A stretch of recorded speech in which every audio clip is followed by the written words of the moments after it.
Selamat pagi, Assalamualaikum warahmatullahi wabarakatuh. Video kali ini akan menjelaskan mengenai lembar kerja peserta didik untuk materi tegangan permukaan dan kapilaritas, di mana indikator pencapaian kompetensinya yaitu mendemonstrasikan dan melakukan percobaan sederhana tegangan permukaan dan kapilaritas. Untuk yang pertama, kita akan membahas terlebih dahulu tentang tegangan permukaan. Nah, berikut ini adalah gambar alat dan bahan, juga cara kerja yang minggu lalu sudah kalian praktekkan. Maka untuk video kali ini kita akan fokus pada data pengamatan, di mana pada data pengamatan ada 6 pertanyaan yang harus kalian jawab. Kita akan bahas satu persatu. Nomor 1, apa yang terjadi pada saat koin diletakkan perlahan dengan bantuan garpu ke dalam mangkok berisi air murni biasa? Yang terjadi adalah koin terapung. Kemudian, nomor 2, apa yang terjadi saat hal yang sama dilakukan pada air sabun? Yang terjadi adalah pada air sabun koin tenggelam. Nomor 3, mengapa demikian? Jelaskan. Pada air murni biasa memiliki tegangan permukaan yang besar sehingga mampu menahan koin tetap terapung pada permukaan air. Sementara pada air sabun, air sudah ditambah dengan yang namanya surfaktan atau zat yang mampu memperkecil tegangan permukaan, sehingga air sabun memiliki tegangan permukaan yang sangat kecil yang tidak mampu menopang koin untuk tetap berada di permukaan, sehingga koin akan menjadi tenggelam. Kemudian nomor 4, 5, dan 6 kita akan bahas faktor-faktor yang mempengaruhi tegangan permukaan, antara lain yang A itu adalah suhu. Kalau suhunya naik, tegangan permukaannya menjadi mengecil. Ini bisa kalian amati pada saat proses pembuatan kopi, seperti di video yang sudah kalian saksikan kemarin. Kalau kalian membuat kopi dengan air panas, maka suhunya tinggi. Jika suhunya tinggi, tegangan permukaannya menjadi kecil, makanya kopi akan mudah larut pada air. Kebalikannya, jika kalian menyeduh kopi dengan air yang dingin, maka suhunya kecil dan tegangan permukaannya menjadi besar. Ini mengakibatkan kopi tidak mudah terlarut pada air dingin sehingga membentuk gumpalan-gumpalan. Dikarenakan tegangan permukaan air dingin itu membesar. Kemudian pengaruh yang B, zat terlarut atau solut. Penambahan zat terlarut akan meningkatkan viskositas larutan, sehingga tegangan permukaan akan bertambah besar. Apa itu viskositas? Viskositas adalah kekentalan zat. Kita juga akan membahas ini pada pertemuan berikutnya. Saat sebuah zat cair ditambahkan yang namanya solut atau zat terlarut, maka larutan tersebut menjadi lebih kental. Saat kondisi larutan menjadi lebih kental, maka tegangan permukaannya pun menjadi lebih besar. Kemudian pengaruh yang C yaitu surfaktan atau surface active agent. Zat yang dapat mengaktifkan permukaan karena cenderung untuk terkonsentrasi pada permukaan atau antar muka. Salah satu contoh surfaktan itu adalah sabun ataupun deterjen. Mereka berfungsi untuk mengecilkan tegangan permukaan sehingga air yang sudah tercampur oleh surfaktan, sabun atau deterjen mampu membersihkan baju yang terkena noda. Kemudian pengaruh yang terakhir yaitu yang D, jenis cairan.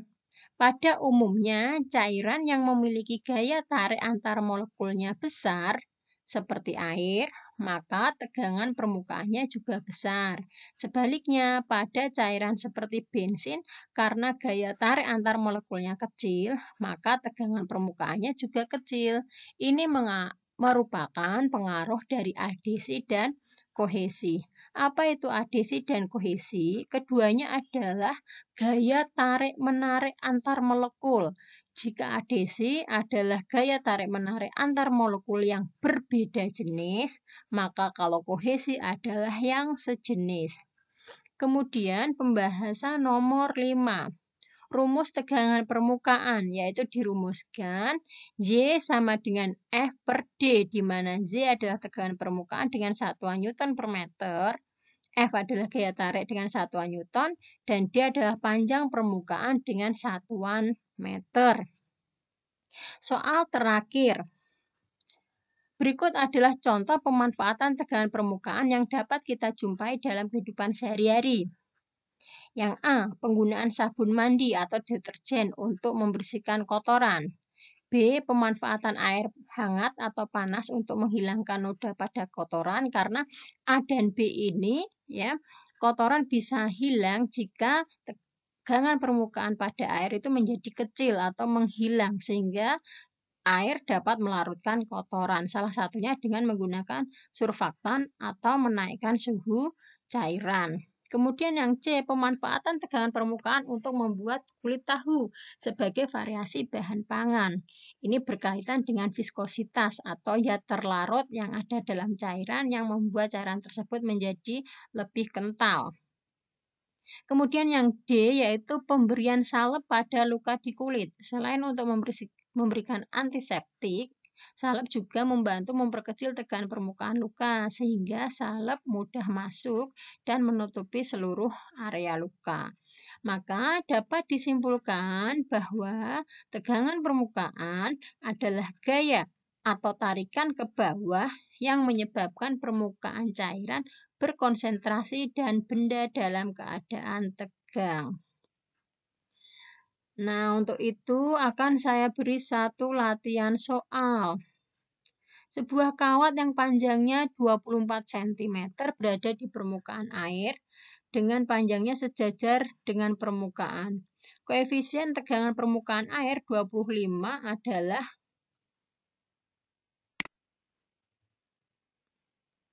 Koefisien tegangan permukaan air adalah 0,073 Newton per meter. Berapa gaya tambahan di luar berat kawat yang diperlukan untuk menarik kawat? Jadi kita punya L 24 cm, di mana jika dikonversi menjadi 24 kali 10 pangkat min 2 meter. Kemudian gamma yaitu 0,073 Newton per meter. Ditanyakan tentu saja F. Kalau kalian lihat, bentuknya kurang lebih seperti ini. Jadi ada pipa U, diberikan larutan sabun. Kalian bisa mengamati kayak ada seperti gelembung. Dan di sini kawatnya ditarik ke bawah dengan gaya tarik T. Di sini T itu sebanding dengan F. Maka jika dikerjakan menjadi rumus tegangan permukaan ya adalah gamma F per D, maka F sama dengan gamma kali D. Di sini D berubah menjadi 2L. Kenapa menjadi 2L? Kembali pada gambar.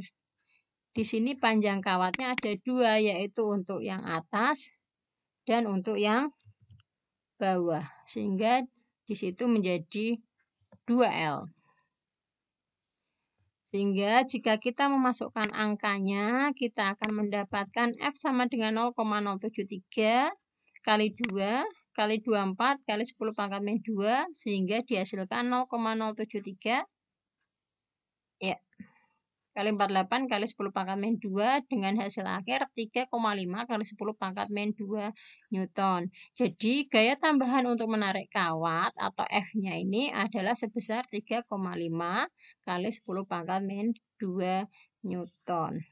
Ini yang berkaitan dengan tegangan permukaan. Selanjutnya mengenai kapilaritas. IPK-nya sama, alat, bahan, juga cara kerja sudah kalian lakukan minggu lalu. Kita akan kembali fokus pada data pengamatan. Di sini akan ada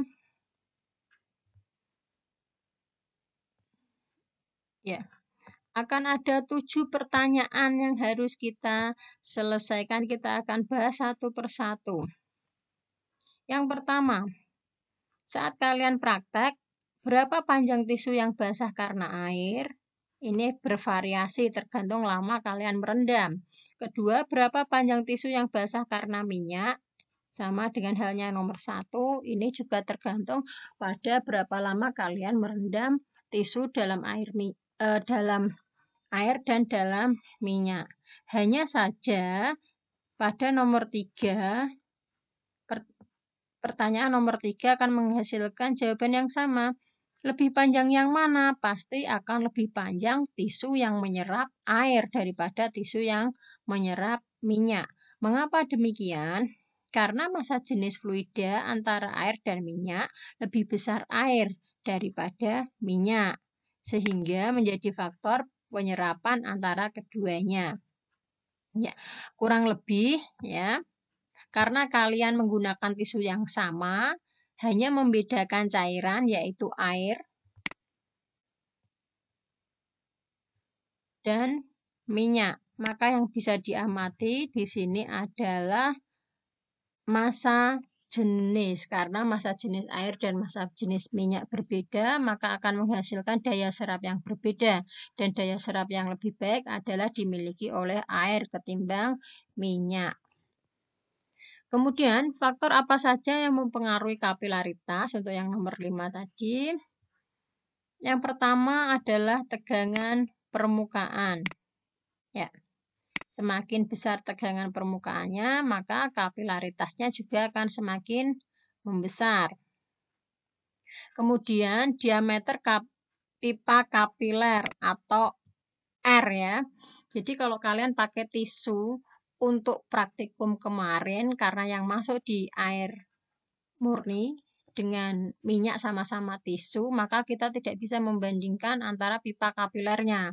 Kecuali kalian memasukkan satu tisu, satu kain, entah kain wol atau flanel, sama-sama ke dalam air. Itu akan kita amati tentang diameter kapilaritasnya. Di sini semakin besar diameter kapilaritasnya, maka kapilaritasnya justru akan semakin besar. Kemudian gaya tarik-menarik antar partikel di sini adalah adhesi dan kohesi. Ini akan saya jelaskan di bawah. Kemudian sudut kontak, massa jenis, fluida.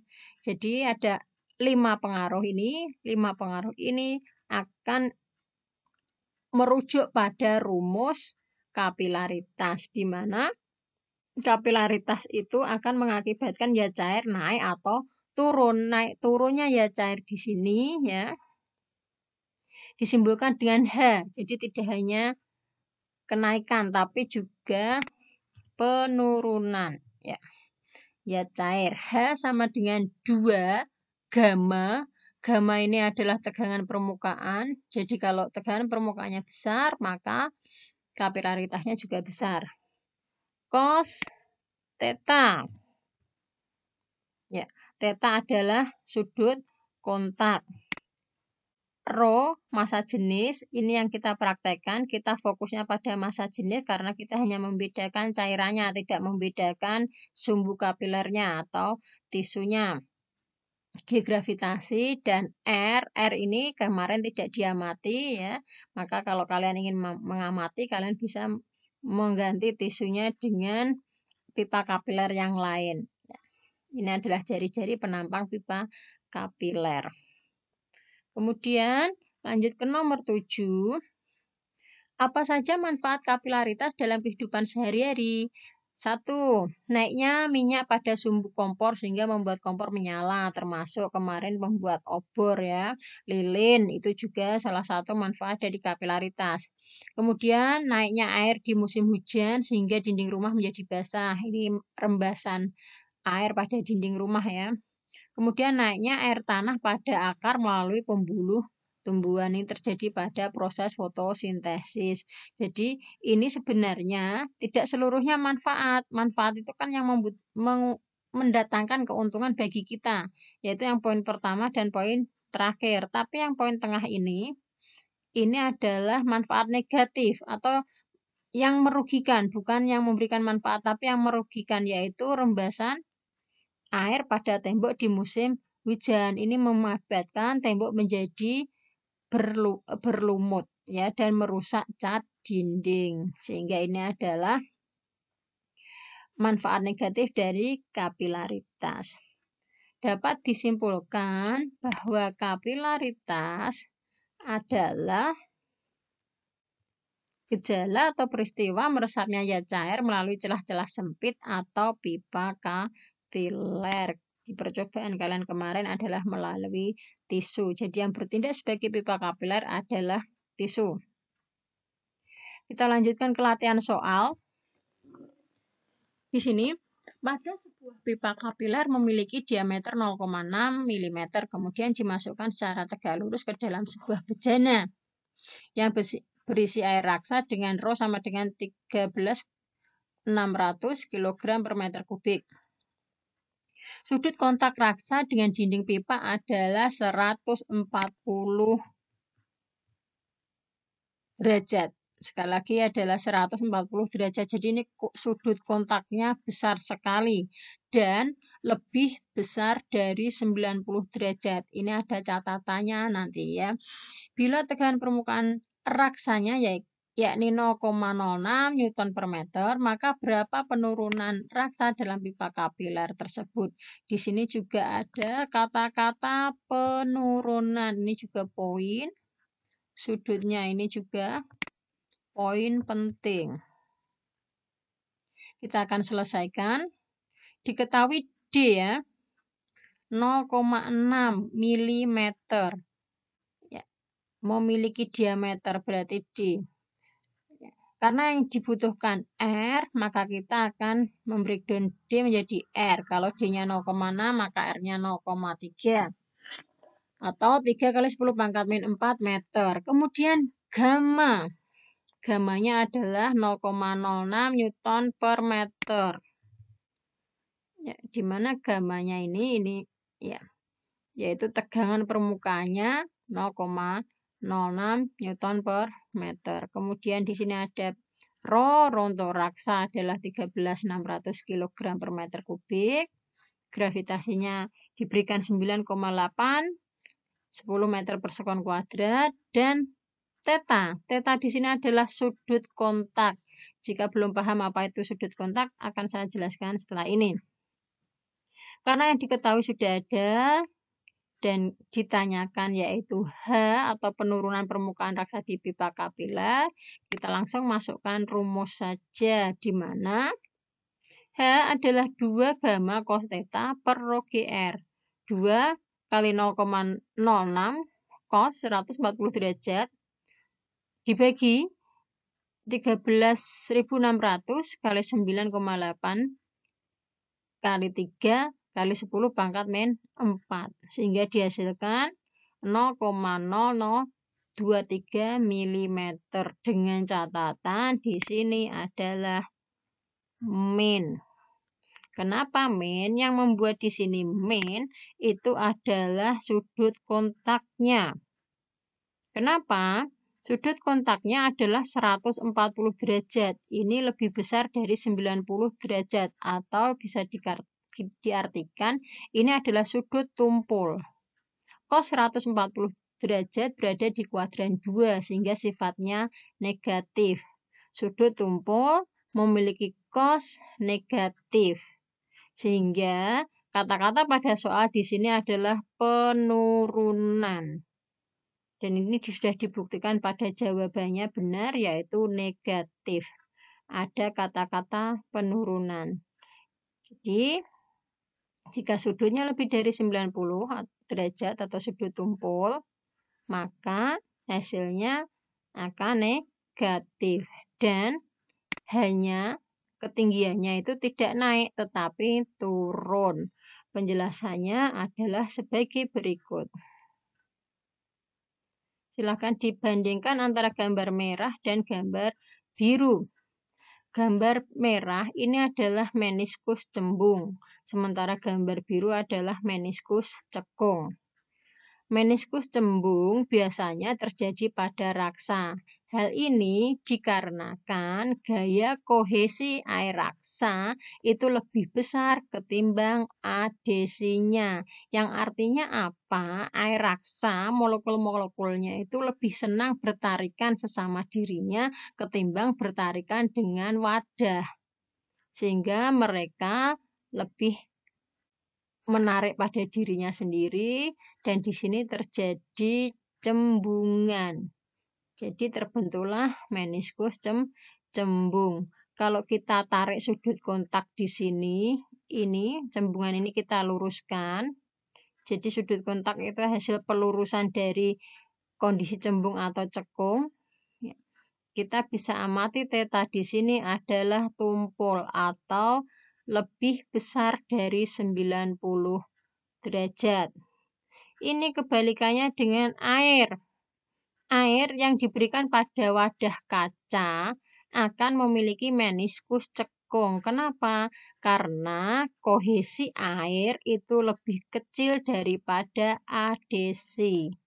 Artinya, air lebih senang bertarikan dengan molekul air, lebih senang bertarikan dengan molekul kaca ketimbang bertarikan dengan sesama molekul air itu sendiri. Sehingga air nampak tertarik pada wadah kacanya.